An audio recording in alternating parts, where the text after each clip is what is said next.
వస్తున్న కరీంనగర్ వస్తున్నా అని ప్రకటిస్తే మొత్తం కూలిపోయిందని మాట్లాడినటువంటి కాళేశ్వరం పంపులు ఆన్ చేసి వరద కాలువలోకి నీళ్లు వదులుతారు.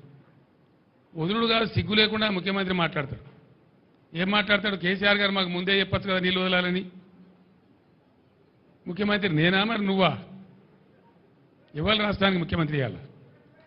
నీ ఇంజనీర్లు ఏం చేస్తాను, నీ కథ ఏం చేస్తాను, నీ డిపార్ట్మెంట్ ఏం చేస్తుంది, నీ ఇరిగేషన్ మినిస్టర్ ఏం చేస్తాడు, నువ్వేం చేస్తావు? ప్రభుత్వం నీది కదా, ప్రజలు నిన్ను కదా గెలిపించిండ్రు, ముందే చెప్పాలి కదా మాకుంటాడు. మన సూర్యాపేట నుంచి బయలుదేరి మొదలు పెడితే నేను ఎల్లి నుంచి మళ్ళీ ఏలటి వరకు 3 కాలువల నీళ్ళు వదిలేదు. ఇదేం కథ మరి? ఈ తెలుగు ముందెక్కడ పోయింది? ఎందుకు వదలలేదు? ఎందుకు 1000 ఎకరాల పంటలంటే కొట్టిండ్రు? నాగార్జున సాగర్ కాలువ కొద్ది రోజుల ముందు ఇచ్చాడు, ఒక 20-25 రోజుల ముందు ఇచ్చింటే అనేక 1000 ఎకరాల పంట ఒక్క తడి కోసం ఎదురు చూసే పంట బతికేది. వరద కాలువ కింద కూడా ఏడాదికి 20-25 రోజుల కింద వదిలి ఉన్నట్టయితే ప్రతి గ్రామంలో కొన్ని 100 ఎకరాల పంట దక్కేది. బాధ కలిగేది ఎక్కడ అంటే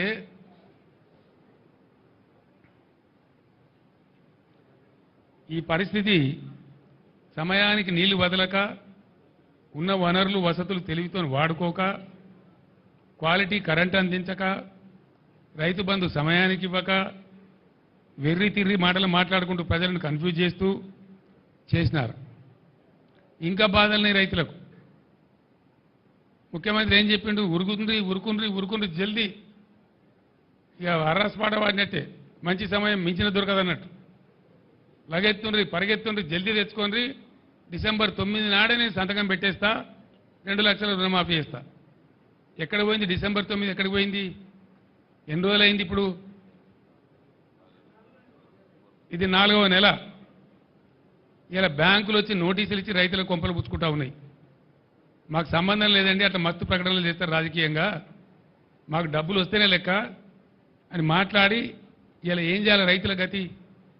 తెలంగాణ రాష్ట్ర వ్యవసాయమే సంక్షోభానికి గురయ్యే పరిస్థితికి వచ్చింది. ఇవాళ మీ యొక్క వెర్రి తిర్రి వేషాల వల్ల, మీ పాగల్ పని వల్ల. ఎవల తప్పది? దాని మీద ఉరుకు లేదు, పలుకు లేదు, ఏం చేస్తారో చెప్పరు. పోయిన పంట పోయినా ముందరికన్నా బతుకుదామంటే రైతులకు వచ్చేది అది ఒకటే పని. దాని సంగతి ఏంది? రుణమాఫీ మీద పెద్ద వ్యవసాయ సంక్షోభం వచ్చేటట్టుంది రాష్ట్రం లోపల. దానికి ఎవరు జవాబుదారీ? బ్యాంకర్లతో ఎందుకు మాట్లాడతలేరు? ఎందుకు బ్యాంకులు నోటీస్ ఇస్తే మీరు మౌనం పాటిస్తున్నారు? దాని అర్థమైంది. దాన్ని కూడా వెంటనే తేల్చాలి. మిమ్మల్ని వెంటాడతాం. ఆ విధంగా బోనస్ ఇస్తామని మాట్లాడింది అన్ని పంటలకు. ఇలా నేను పేపర్లో చూసిన, జొన్న పంట సగమే కొంటామని. అన్ని పంటలు మొత్తం కొంటాం, అన్నిటికీ బోనస్ ఇస్తాం. ఇలా జొన్న పంట వచ్చింది, సగం మాత్రమే కొంటామని చెప్పి అంటున్నారు. నేను డిమాండ్ చేస్తా ఉన్నా, జొన్న పంటకు బోనస్ ఇచ్చి పూర్తి పంట కొనాలి ప్రభుత్వం. ఆ పంట చేతికి వచ్చింది, పోయిన పంట పోయింది కానీ మిగిలిన పంట అది వచ్చింది. అట్లనే వర్షాకాలం వడ్లు వస్తే దానికి బోనస్ ఇయ్యలే. క్వింటాల్కి 500 కట్టిస్తామని మాట్లాడింది, ఇయ్యలే, రూపాయి ఇయ్యలే. ఇప్పుడు కొనుగోలు కేంద్రాలు పెట్టినామని చెప్పిండ్రు, ఇస్తారా ఇవ్వరా? దాని మీద ఉరుకు లేదు, పలుకు లేదు. ఇవ్వకపోతే మాత్రం మిమ్మల్ని వెంటాడతాం. మీరే చెప్తున్నారు కదా ఇది రెఫరెండం అనుకొని మాకు ఓట్లేయిందని. మీకు చూపిస్తారు ప్రజలు, ఇప్పుడిగా మీ సంగతి చూపిస్తారు. బోనస్ ఇవ్వకపోతే మిమ్మల్ని ఎట్లా బోగస్ అని చెప్పి మీకు ఎట్లా బుద్ధి పెట్టాను, కరువు కాల్చి వాత పెట్టానో పెడతారు మీకు. ఇప్పుడు దానికి ఎలక్షన్ కోడ్ అడ్డం రాదు, అది కూడా నేను చెప్తా ఉన్నా. ఎలక్షన్ కమిషన్ మీరు రాయాలి, ఎలక్షన్ కమిషన్ మీరు చిత్తశుద్ధి ఉంటే రాయాలి.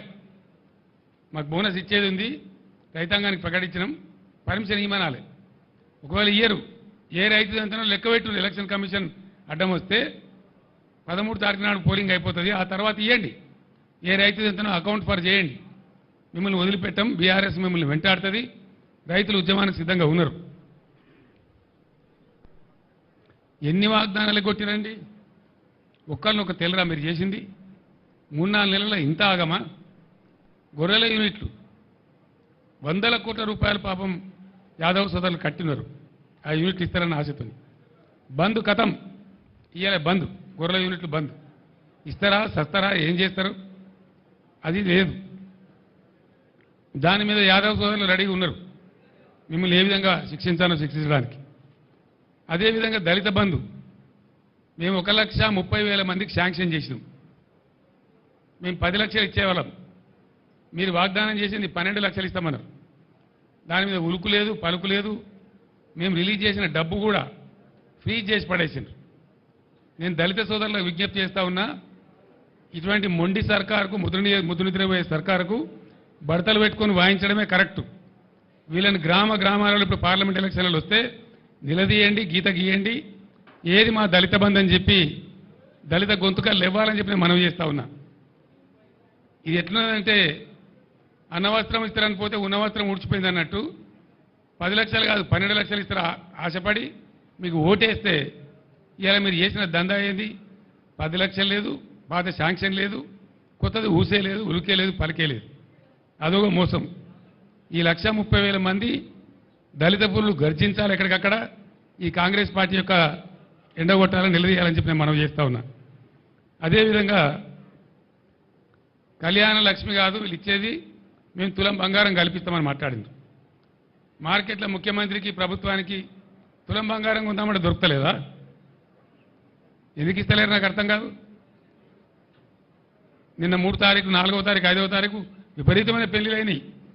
వాళ్ళందరూ ఆశపడ్డారు మాకు వస్తుందేమో తులం బంగారం అని. మీకు ఓటు కూడా వేసిండ్రు, అందుకే మీ గవర్నమెంట్ వచ్చింది. మీకు తులం బంగారం దొరకలేదా? దీని సంగతి ఏంది? ఇది కూడా మిమ్మల్ని తరుముతారు ప్రజలు. ఇది కూడా మీ రెఫరెండం కిందకే వస్తుంది. తులం బంగారం రాని వాళ్ళందరూ కాంగ్రెస్ పార్టీ కర్రు కాల్చి వాత పెట్టాలి, గ్యారంటీ. ఇక వృద్ధాప్య పెన్షన్ల స్టోరీ ఏందండి?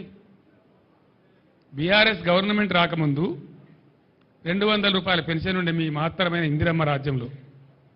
10 ఏళ్ళు మాకన్నా ముందు ఇందిరమ్మ రాజ్యమే కదా.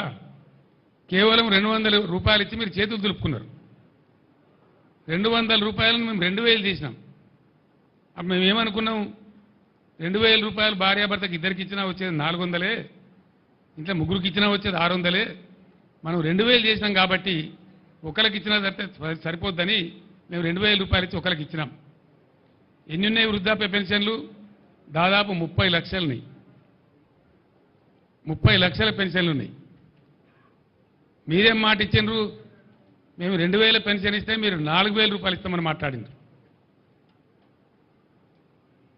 అంటే ఇంట్లో ఇద్దరికి ఇస్తామని చెప్పిండ్రు. ముసలమ్మ ముసలో ఉంటే వృద్ధులైతే ఇద్దరికి ఇస్తామని చెప్పిండ్రు. వాళ్ళు 30 లక్షల మంది ఉన్నారు ఇప్పుడు. అంటే మీరు ఎన్నిగా పెట్టిండ్రు? ప్రజలకు ఎంత ఎగనామం పెట్టిండ్రు? ఎంతమందికి నామం పెట్టిండ్రు మీరు? 30 లక్షల కుటుంబాలు మీరు ఎన్నిగా పెట్టిండ్రు? ఒక నెలదైతే 2,000 పెన్షన్ కూడా ఇవ్వలే, ఒక నెల పెన్షన్గా పెట్టిండ్రు. రెండవది 4,000 మనులు మీ పరిపాలన రెఫరెండం అంటారు, ఇంకా మీకు సిగ్గులేక. ఇప్పుడు ఎన్ని బాగున్నారండి వీళ్ళు? 30 లక్షల ఈ కుటుంబాలకు 2,000 రూపాయలు పాతది మినాయిస్తే వాళ్ళు డబల్ ఇచ్చే పరిస్థితి అయితే నెలకు 6,000 బాకీ ఉన్నారు. ఇప్పుడు 4 నెలలు అయింది, ఇది 4వ నెల.